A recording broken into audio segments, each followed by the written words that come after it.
تبارك الذي بيده الملك وهو على كل شيء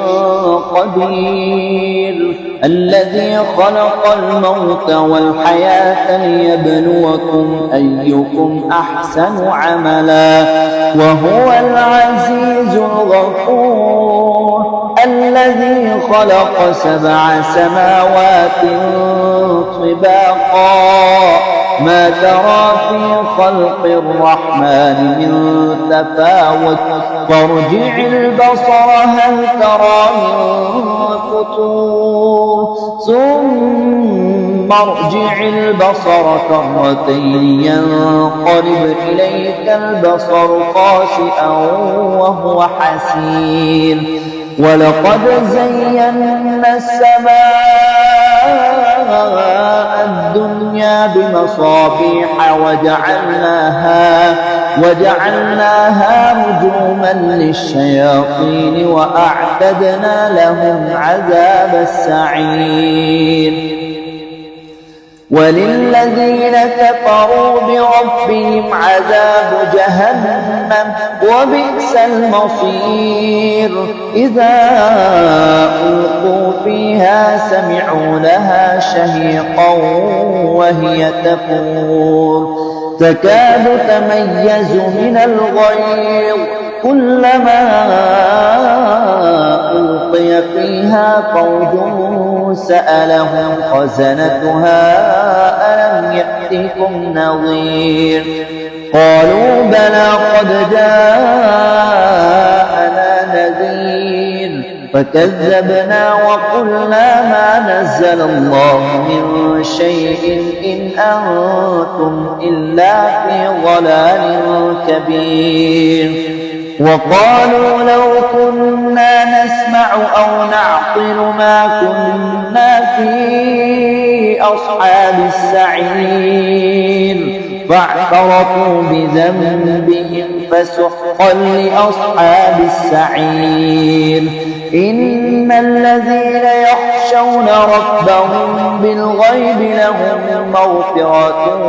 وأجر كبير وأسروا قولكم أو اجهروا به إنه عليم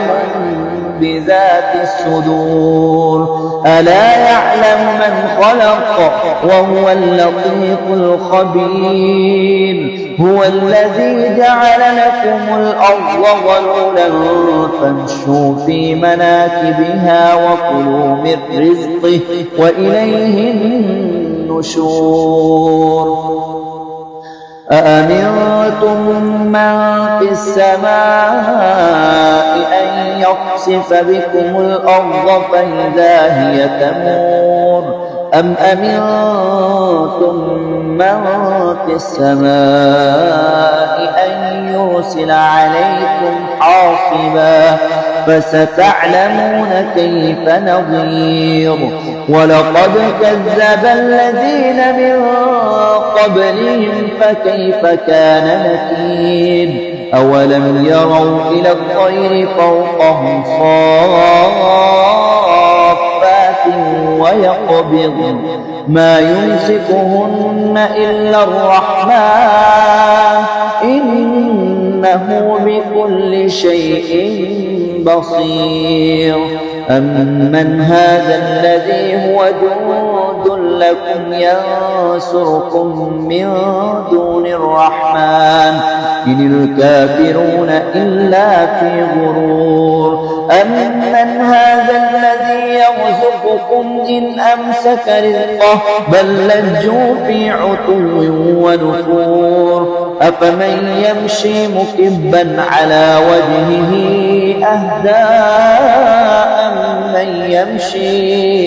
أمن يمشي سويا على صراط مستقيم قل هو الذي أنشأكم وجعل لكم السمع والأبصار والأفئدة قليلا ما تشكرون قل هو الذي ذرأكم في الأرض وإليه تحشرون ويقولون متى هذا الوعد إن كنتم صادقين قل إنما العلم عند الله وإنما أنا نذير مبين فلما رأوا زلفة سيئت وجوه الذين كفروا وقيل هذا الذي كنتم